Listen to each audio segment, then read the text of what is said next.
YCP పార్టీని నామరూపాలు లేకుండా చేయడానికి కంకణం కట్టుకున్న వ్యక్తిలో మొదటి వ్యక్తి అయినటువంటి అంబటి రాంబాబు గారు ఏదో మాట్లాడుతున్నారు. ఒకసారి చూద్దాం. ఎందుకు ఇలా అంటున్నానంటే, నేను ఫస్ట్ వీడియో నుంచి ఇదే చెప్తున్నాను. ఎందుకు చెప్తున్నానంటే, వైసీపీ పార్టీ నాయకులే వైసీపీ పార్టీకి వెన్నుపోటు పొడుస్తున్నారు. ఇది గమనించగా జగన్మోహన్ రెడ్డి మోసపోతున్నాడనే ఒక బాధతో చెప్తున్నాను. ఇది చాలా సీరియస్. ఇది జోక్ కాదు. వైసీపీ కార్యకర్తలు అర్థం చేసుకోవాలి. ఎందుకంటే వైసీపీ పార్టీ నాయకులు మాట్లాడే ప్రతి మాట వాళ్ళు గతంలో చేసినటువంటి అన్యాయాలను ప్రజలకు గుర్తు చేసే విధంగా మాట్లాడుతున్నారు. కావాలంటే మీరు ప్రతిదీ కూడా చూడండి. అందులో భాగంగా అంబటి రాంబాబు గారు ఏదో మాట్లాడుతున్నారు. ఒకసారి చూద్దాం. అందరి ప్రశ్న ఇప్పుడు ఏమిటంటే, మన రాష్ట్ర విద్యాశాఖ మంత్రి నారా లోకేష్ గారు ఇప్పుడు రాజీనామా చేస్తారు అని. నీటి విషయంలో ఆయన ఎందుకు రాజీనామా చేయాలా? ఎందుకు రాజీనామా చేయాలంటే, రాష్ట్రానికి చాలా చాలా చాలా ఐటీ శాఖ మంత్రిగా చాలా కంపెనీలు తీసుకొస్తున్నాడు కాబట్టి రాజీనామా చేయాలి. చాలా పెట్టుబడులు తీసుకొస్తున్నాడు కాబట్టి రాజీనామా చేయాలి. గతంలో ఎప్పుడూ లేని విధంగా విద్యాశాఖను ఒక ఉన్నతమైన స్థితికి తీసుకెళ్తున్నాడు కాబట్టి రాజీనామా చేయాలి. ఎందుకంటే ఆయన ఉంటే రాష్ట్రం బాగుపడిపోద్ది కాబట్టి రాజీనామా చేయాలి. అంతేనా మీ ఉద్దేశం?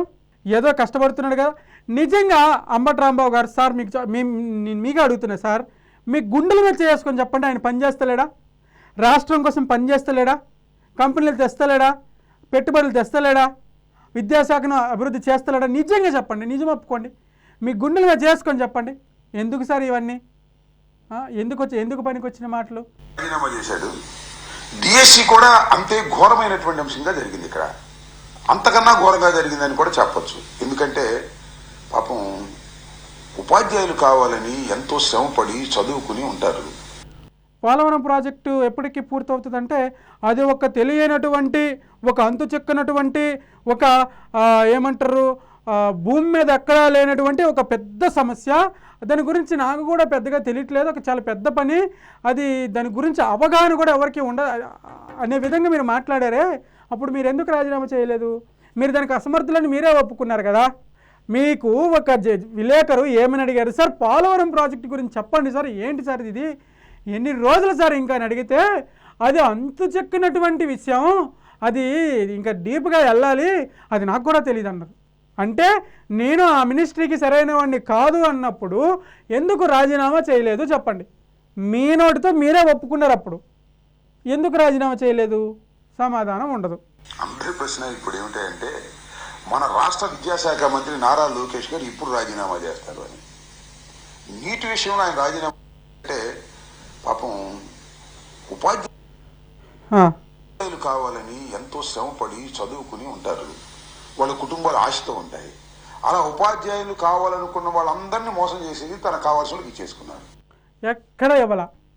ఒక్క ప్రూఫ్ చూపించండి. ఇప్పుడు మీరు ప్రెస్ మీట్ పెట్టారు, ఓకే సార్, బాగానే ఉంది సార్, మీరు ఈ సమస్య పైన మాట్లాడుతున్నారు, గుడ్, చాలా బాగుంది.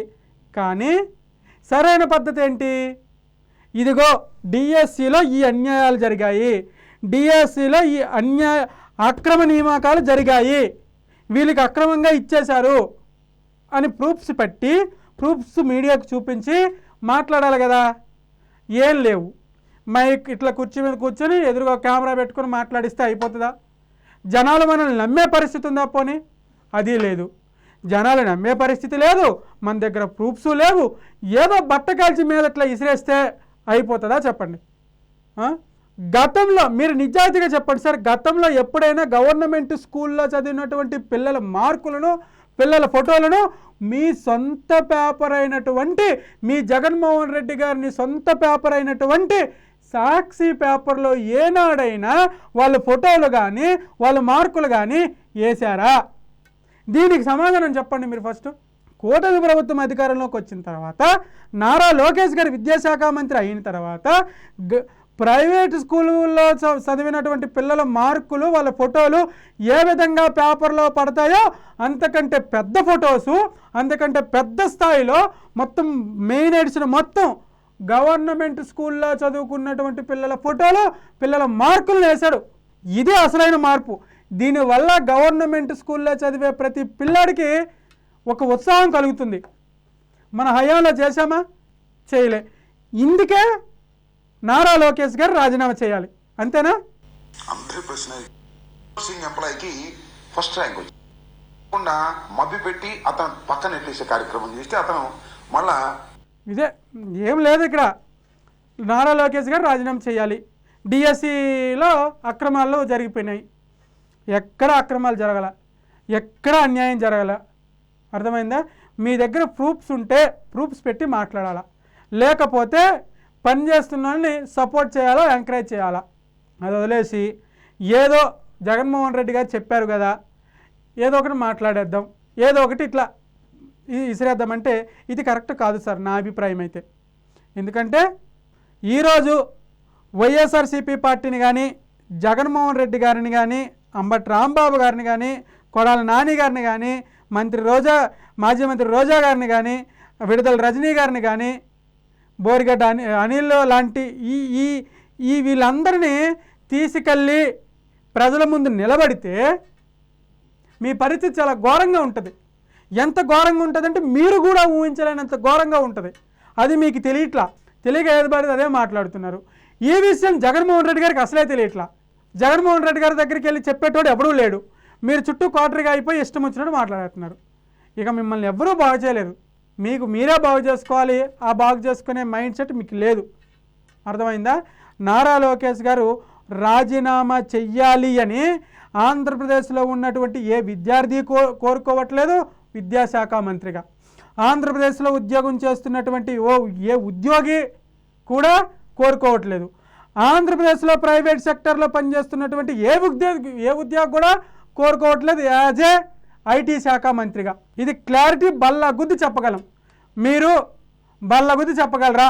ఏమనంటే మీరు గతంలో మీకు ఇచ్చినటువంటి శాఖలను సమర్థవంతంగా నిర్వహించామని బల్లగుద్ది చెప్పగలరా? చెప్పలేరు. ఎందుకు ఇవన్నీ మాటలు? మీకు ఎంత చెప్పినా కూడా ఇదేదో శాస్త్రం ఉంటుంది. ఎందుకులే, మీరు పెద్దోళ్ళు, వయసులో పెద్దోళ్ళని గౌరవించడం మా సంస్కారం. సో అందుకే మిమ్మల్ని ఏమి అంటలేం. దయచేసి ఇలా మాట్లాడకండి. మాట్లాడి మీ పరువు మీరే తీసుకోకండి. దీనిపై మీ అభిప్రాయాన్ని కింద కామెంట్ రూపంలో తెలియజేయండి. Thank you.